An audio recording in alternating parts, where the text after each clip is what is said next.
the brick, restoring terracotta details, replacing the windows in historically accurate replicas. We also replaced the entry. The cupola, along with the clock tower, was restored, and on as-needed basis, some of the slate shingles on the roof were also replaced. The 1913 building also kind of inspired our exterior material palette. Majority of the school is clad in brick, and we used 3 different colors of brick. There is orange, kind of taking it from the 1913 building, although we actually used darker shade just so the middle part, the existing building, is actually strengthened. And then using the other colors from neighboring buildings, there is a lighter color brick and darker reddish brownish color. Also inspired by the cupola, which is clad in copper. We used pre-patinated copper, and we used it at the knuckles, at the connection.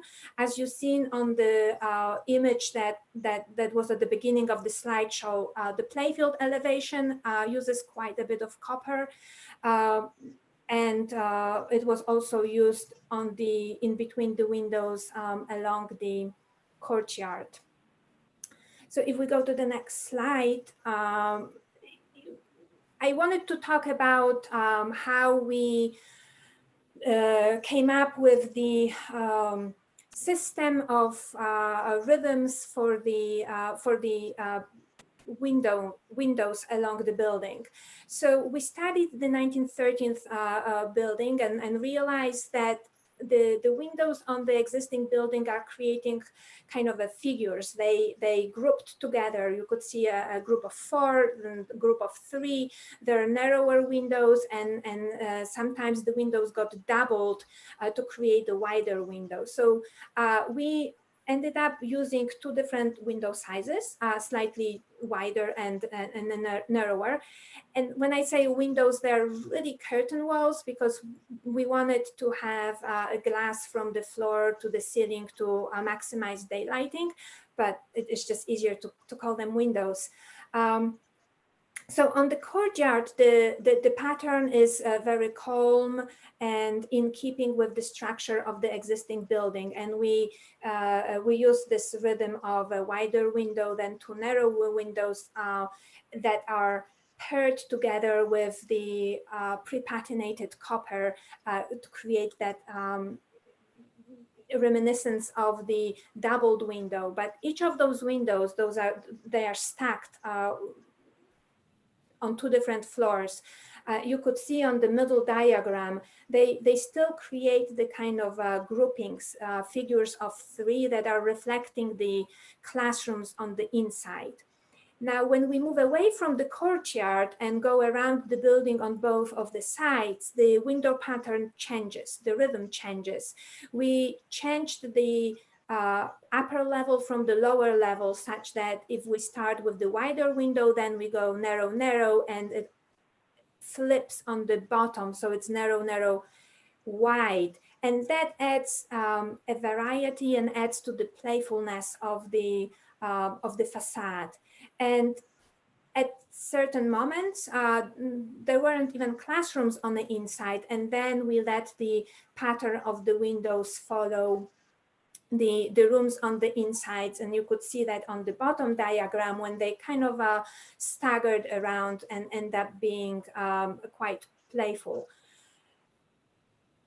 To add complexity to all that patterning on east-facing facades, there is another layer of the horizontal sunshades to help with the glare on the inside. And the bottom diagram, you could maybe see the 3 parts of the long linear academic wing. we used the 3 different colors such that one color becomes the background, and then the 2 different colors are used as the infill in between the windows, with the reddish brown color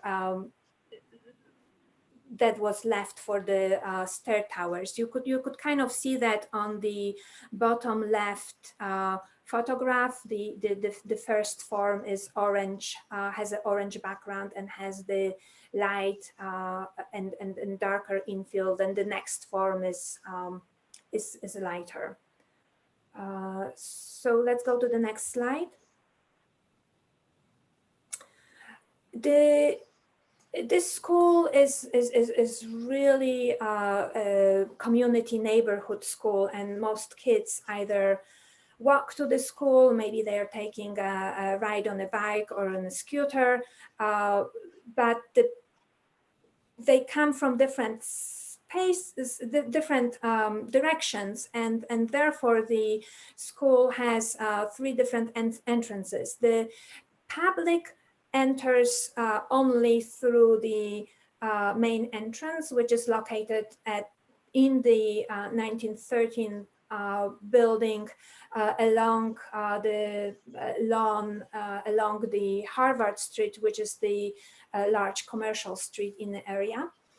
And because of the changes in the levels between the existing floors of the building and the street, we designed a series of ramps that is intermittent with sitting areas and the landscaping, and also those outdoor classrooms that I mentioned before. And all of that intervention all together is creating a nice space for the existing building. The other entrance is on the west on the Stedman Street, that is on the west of the building, and it's a very residential street. And the third entrance is from the playfield, and that is strengthening that axis, that connection that I've talked about before. And the next slide actually shows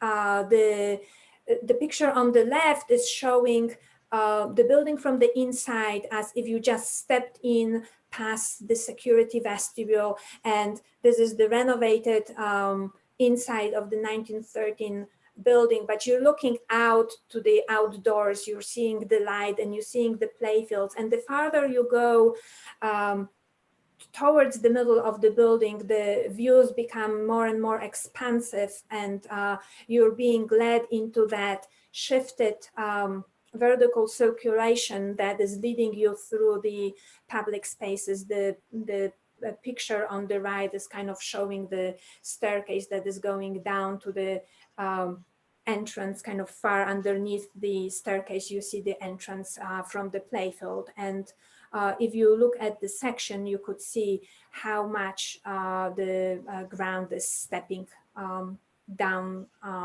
So it was quite tricky to negotiate these grade differences and also aligning with the existing floor levels. So the next slide. So here you could see the different colors and the groupings of the classrooms. And now we go to Andrea. Will talk about the sustainability, and will also take you inside the building.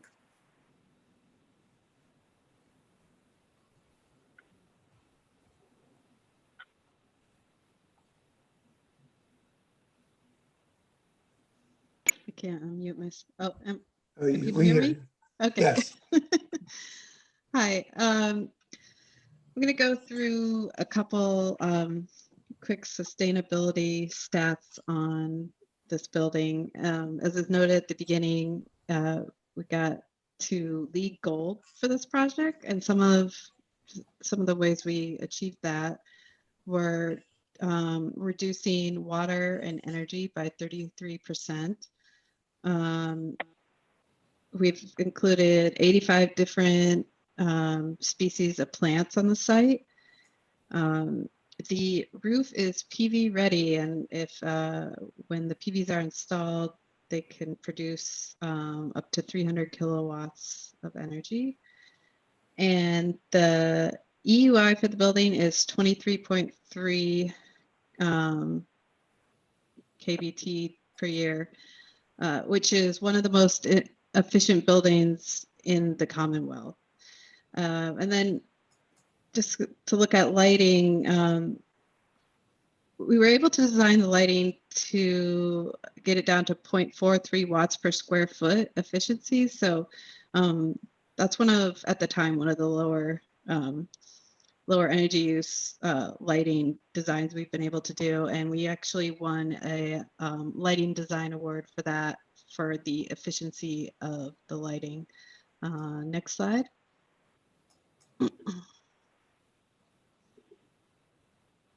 So just going a little bit more into the lighting.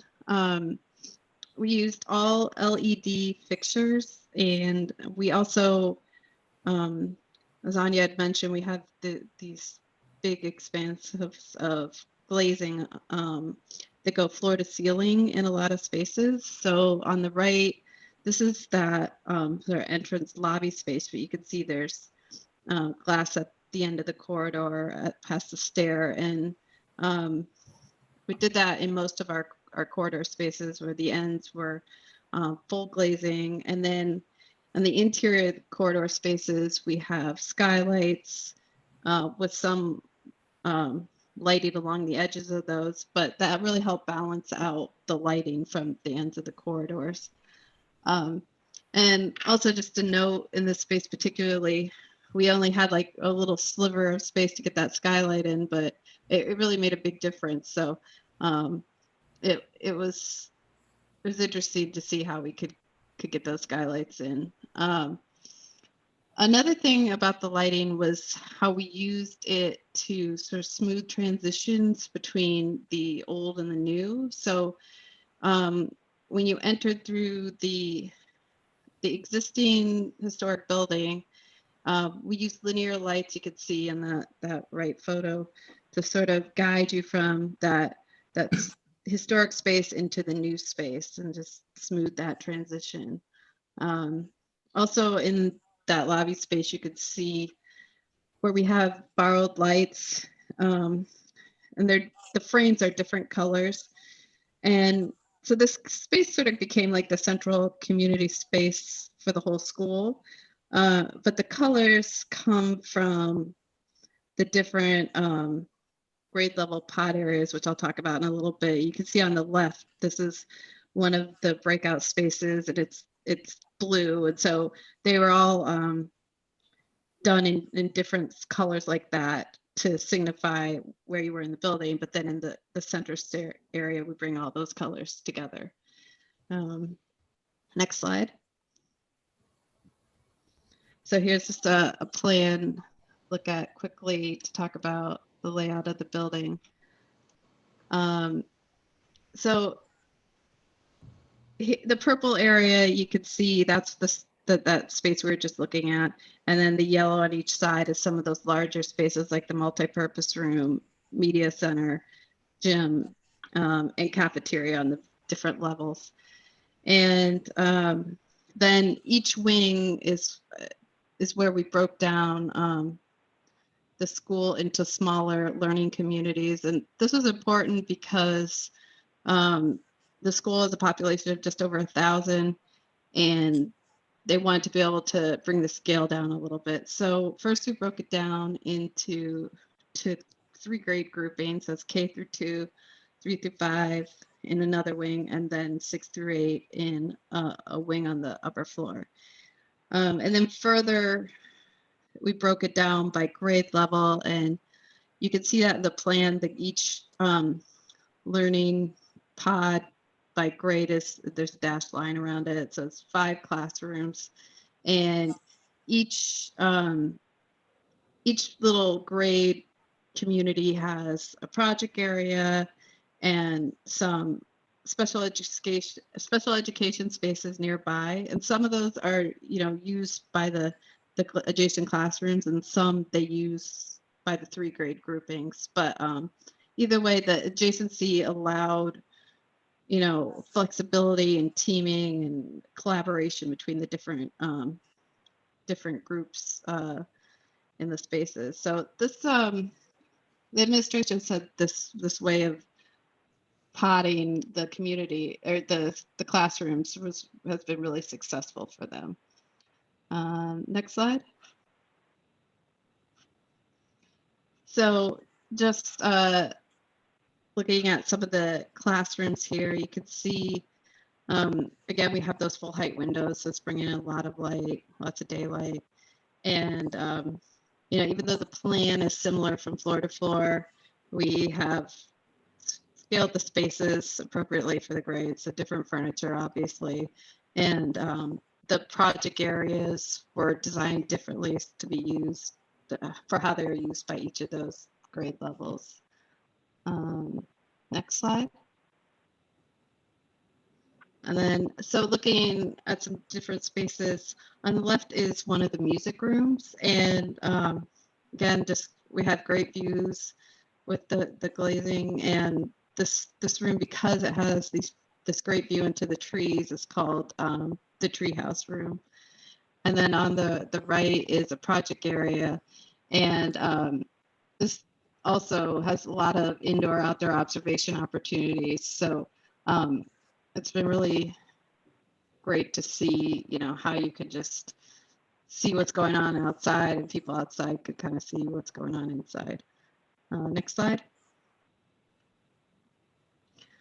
So looking at some of those shared larger common areas, you can see in the section below the stair in the center, and then how the gym and the cafeteria are off of that on the first floor, and then the media center / library on the second floor, and multi-purpose on the third floor.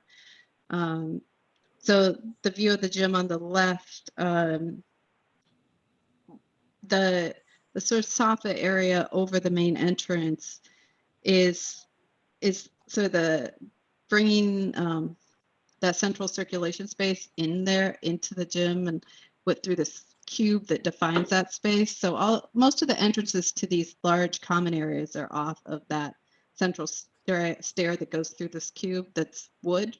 So when it breaks into those spaces, we've highlighted it with wood paneling, but we've also used acoustic wood on it to help deal with acoustic issues in each of those spaces. And then on the right is the multi-purpose room. Next slide. And then here's a view of the media center. Again, you can see that wood sort of breaking into the space and giving us opportunities to have benches and book display, and there's some more great views from the media center here. Yeah. And then this is the small gym that's off of the larger gym.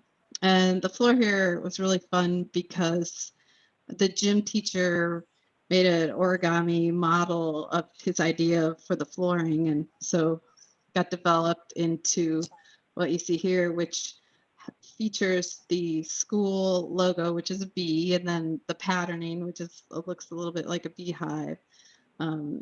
So they really think this is great. And then the logo is on the wall behind them. Next slide. So here's just a closer view at that stair circulating between the floors, and where we're bringing all those colors in through the borrowed lights, and some of that wood paneling forms the guardrails of the stair going down. The nice thing about this space is how it brings all the 3 entrances together. And that was something that when we started designing the school, the parents said of the existing building at the time that it had many entrances, but they didn't connect anywhere. So it didn't really feel like there was a heart to the school or a central community space. So this has really done that for them, bringing everybody together. And then on the left is the Cafeteria Commons, and you can see the view outside there is onto the play area, but specifically there's a rain garden, so the kids can see out, and if it's raining, see the water going into the rain garden. The next slide. And then here's looking back at that rain garden, and you can kind of see one of the mullions on the curtain wall behind is wider than the others, and that's where we have just one of the gutters on the project that brings water from the roof into a rain garden or a rain collection system that can be sort of educational for the students. And with that, I'm going to hand it over to Julie. Can you guys hear me? Yep. Yes. And I apologize, I'm experiencing a tiny delay when the slides change over. So if I pause for a moment, consider it that I'm collecting my thoughts. So this is the little snippet that shows the progress of the construction. The construction presented some interesting challenges with the 1913 building. You could probably tell from the sections that we did excavate quite a bit deeper on two sides of the 1913 building. And so there was quite a bit of underpinning that needed to happen there. There was a back wing to the 1913 building that had sort of been chopped up over the years and really hadn't maintained its original character, and that was demolished.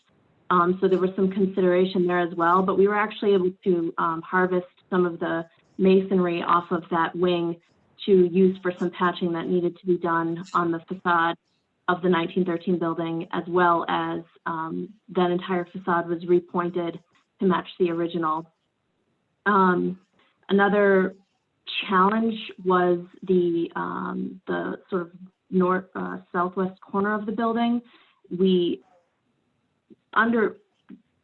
went through an extensive process to make sure that a lot of the existing trees were maintained. And so in addition to the 1913 building being a constraint, the trees as well, we had to do quite a bit of stone walls to excavate at that location. We had an underground garage that went down quite deep here.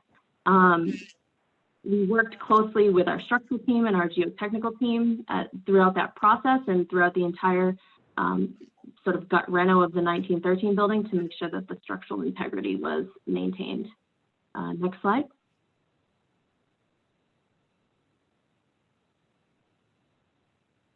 So as you can imagine, this was a very dense urban site. We had a lot of input and consideration from early on in the design through construction from the community and the neighbors. In the top right-hand corner, you can see on the left side of that photograph, there's an existing condominium. Those neighbors were rightfully concerned with what their view was going to be at the end of the process rather. And the two bottom photos are actually what the existing condition was. And we ended up with IBI Group, who is our landscape architect, locating the student gardens along that space between the new building and the existing residential buildings. And so that ended up being a really beautiful new view for them, much improved over what was there originally. We also, in the top left, is a playground along the main commercial road. And that playground is actually for community use. So daycares, families can use that at any time. It's sort of separated from the school playgrounds so that anyone can use it throughout the day. Next slide.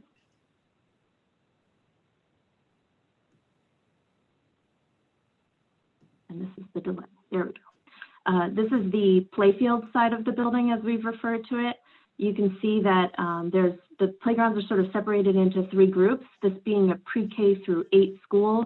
You can imagine that a pre-K student needs quite a different playground from an 8th grader. And so they were divided up to sort of the age group pods that Andrea described earlier. There's also a lot of striping that was done to sort of incorporate games onto the paving. Next slide.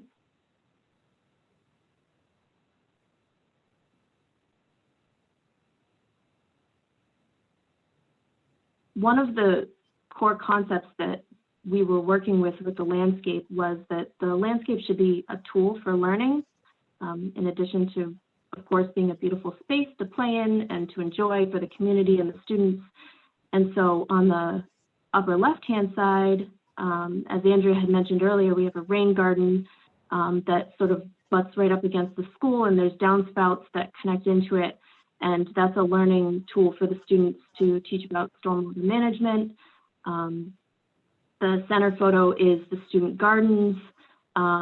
We actually went through, we worked with the Open Space Committee, the Preservation Committee, the Town Arborist to identify trees that should be preserved, as I mentioned earlier. But unfortunately, we did have to cut down some trees in order to allow this construction to take place. And IBI Group actually incorporated those trees that were cut down into the landscape. And that's what you're seeing in the center photo is some of those trees that have been repurposed. You know, it's teaching the students about decay and reuse. There's also a rainwater harvesting barrel that you can see in that photo as well, that the students can use to water the student gardens, which is the picture on the right. Next slide.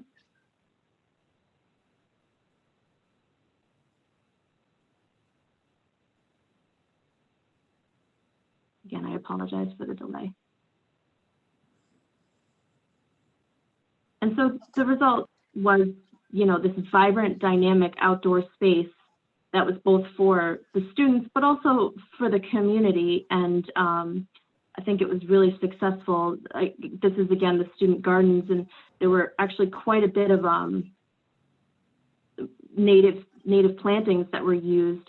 And when you walk through this space, I mean, it really has created a dynamic environment that you really don't typically find in an urban space. There's monarch butterflies, there's honeybees. It's a really special space for the community and for the students as well to learn in. Next.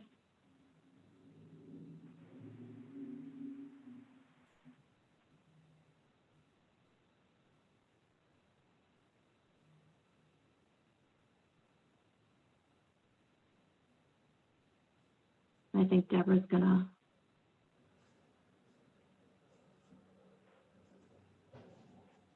Up. Is Deborah muted? I think, can you hear me now? Yes. Okay. We wanted to thank you all for attending tonight's presentation, and we hope that at some time in the future you may be able to visit the school or see it in person. But hopefully tonight you got a sense of the school and our design process. And we'd like now to just open up the discussion and any questions that you may have. I don't know if there have been people leaving questions in the chats or. We have had no questions in the chat so far. Well, that's okay. We have a quiet crowd tonight. We'll give everybody a minute, but maybe, let's see, is there anything that the team could reflect on about perhaps changes this fall that are happening at the school due to COVID? What are the state of things right now? No. I'm not sure if we know the answer to that. Oh, really? Yeah, so but the school, they have only engaged us with for space summaries and information, and then they are doing their COVID planning, unlike many of our school systems, sort of entirely on their own. And you know, probably they have opened in a hybrid way, like many school systems there have. But they, in terms of all the work that we've had to do for many school systems, bringing our mechanical engineers in, doing classroom layouts and things like that, they have taken that on themselves. And of course, this is a new building with a new ventilation system and a pretty roomy building with extra space and outdoor classroom space and things like that, multi-purpose spaces. So they opened with some ability to spread out more than a lot of the older, more crowded schools that we've seen. So I see there in the picture, the kids have hard hats on. Were you able to engage with them quite a bit during the process, or did they get to be involved at all? What was that kind of like, you know, having a different kind of crowd to build for? Well, I did start. Julie. So this is a presentation that we did actually towards the end of construction.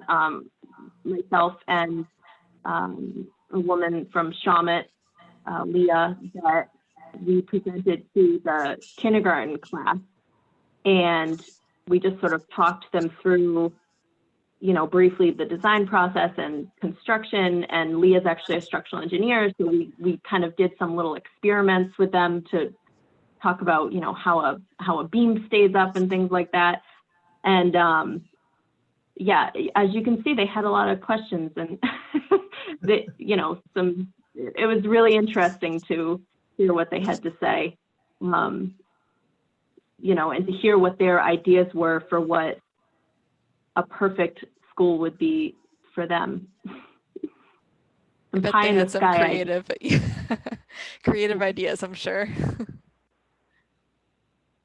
Okay, so we have one question here, just about some logistics of how long did this project take from when you were, I guess, beginning, when you were first engaged, and then what was the construction phase? Oh, well, I'll start, and then Julie or someone can finish with the construction.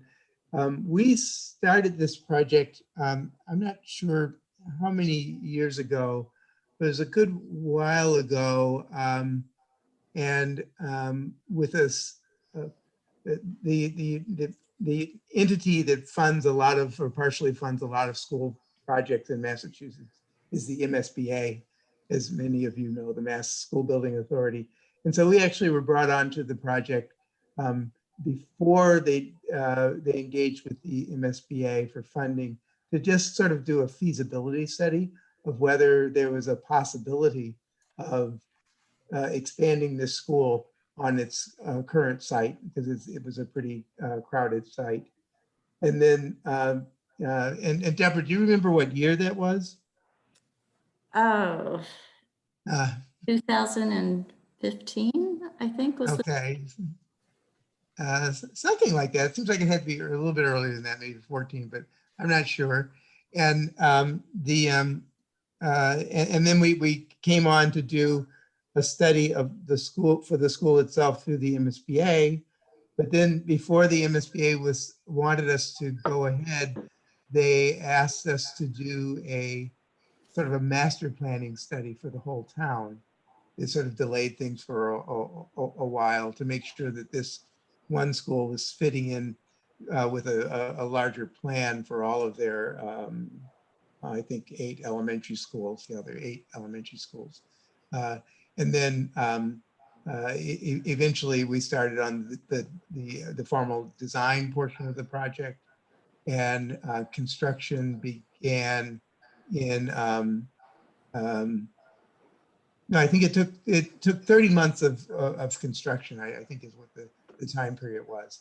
And we started a lot earlier than 2015 because— Well, I was talking about this project, but your project— I was talking about the whole history. Yeah, that was much earlier, yeah. Yeah, we've been working on this for a number of years. All right, so we have another question and a comment. It said, beautiful project. Were you able to include in the design all the stakeholders' requests, or were there any significant pedagogical needs that needed to be left out, or any programmatic needs that needed to be left out?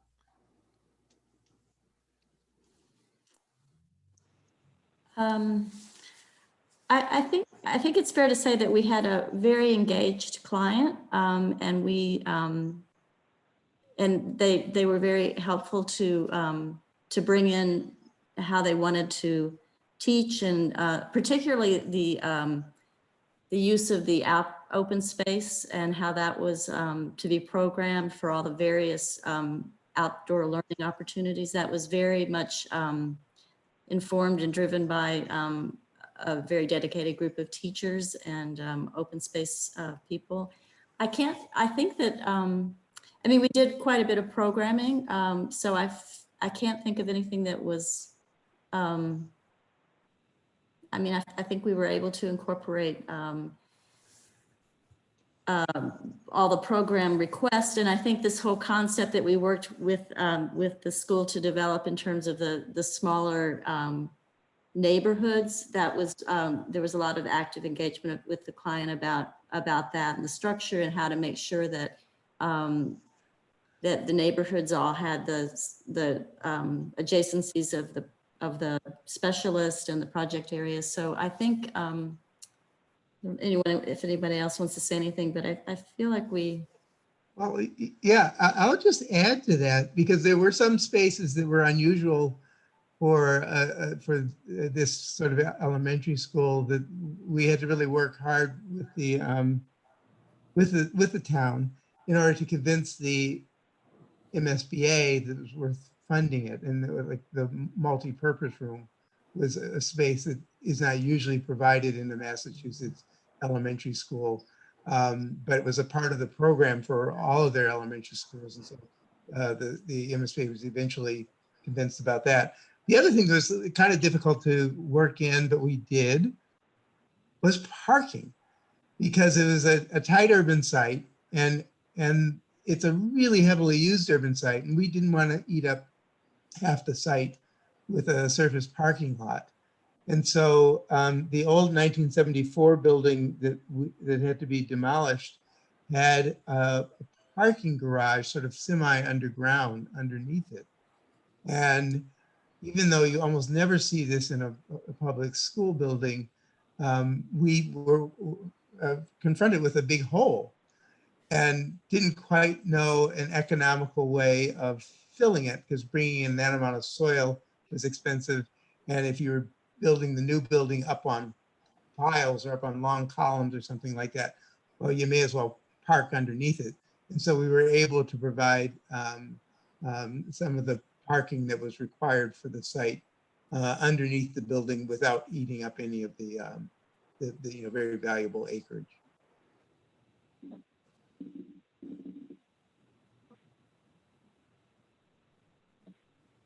Great. We have one more comment, not a question, but they just wanted to say bravo to HMFH, who included all stakeholders in the community to have their concerns and needs met. It was a very active community. You couldn't not. But thank you. Oh, we have another comment, and yes, question as well. This is from Daniel. As a former student back in the 20th century, this looks wonderful. I second that. This is much nicer than any school I attended in primary school. I appreciate the attention to outdoor spaces as well as the built interiors. Were there any features from the previous additions that had untapped potential? So I think he's talking about a reuse of something that's already there. In other words, were there moves or spaces that needed more cohesive execution?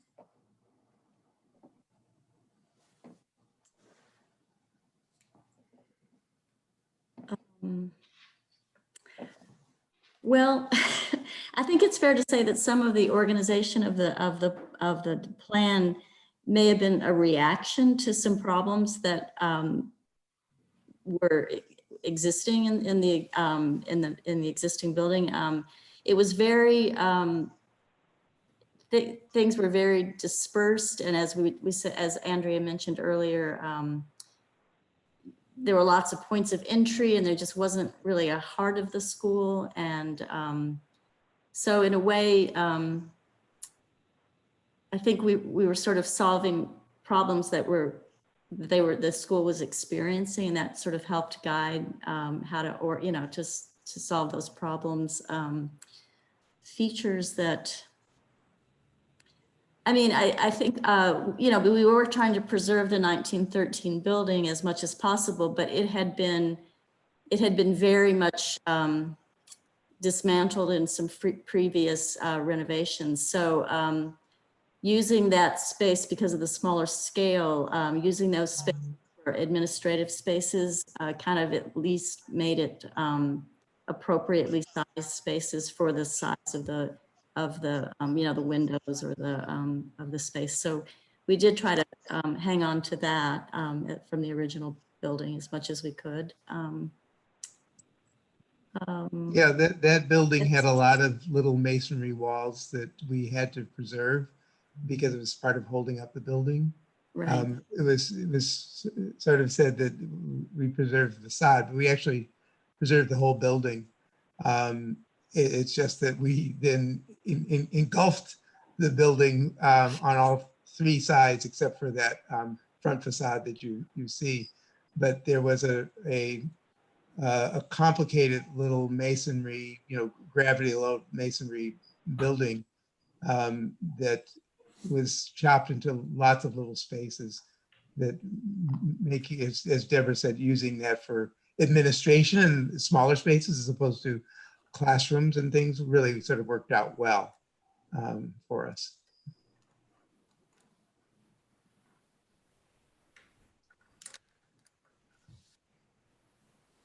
Great. So were there any last questions? There we go. It was a comment. Love how the green space adds to the quality of the urban fabric. Yeah. Yeah. And yeah, this has been a great presentation. Thank you everyone for joining. And thank you for the HMFH team. This has really been incredible. Genevieve and I really appreciate everyone coming to this you know, sort of kickoff virtual Wood Wednesday. We hope to have more in the future. We will be having one in November, and we hope to see you all there. So if there are no other questions, we will wrap up, and I will post the link. Oh, there is one more question, if you want to say. Can you talk about the selection of finished materials, more specifically, whether there was any requirement to incorporate healthy materials and to avoid any relabeled list materials?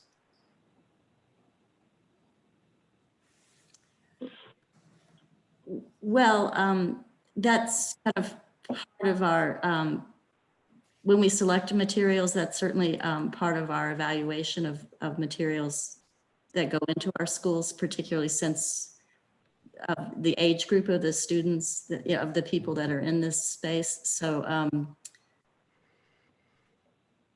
everything is kind of evaluated through that lens. So yes, I mean, I guess the short answer is yes, we do think about that, and that's part of our process. I don't know if anyone wants to add to that. I guess. I mean, just in terms of the I mean, there's a lot of wood that we use just because, you know, we're trying to, you know, warm and lots of color and just trying to, you know, have a consistent palette through the project, but also thinking about the indoor air quality and all of the sustainability features as well. Okay. All right. Well, again, thank you, everyone. I'll be posting the link for your AAA credits one more time in the chat. Thank you to the HMFH team and everyone. Have a good evening, a good rest of your week. Thank you for the Thank you very much. opportunity. Enjoyed it. Mhm. No problem. Good night. Good night. Thank you. Thanks, everyone.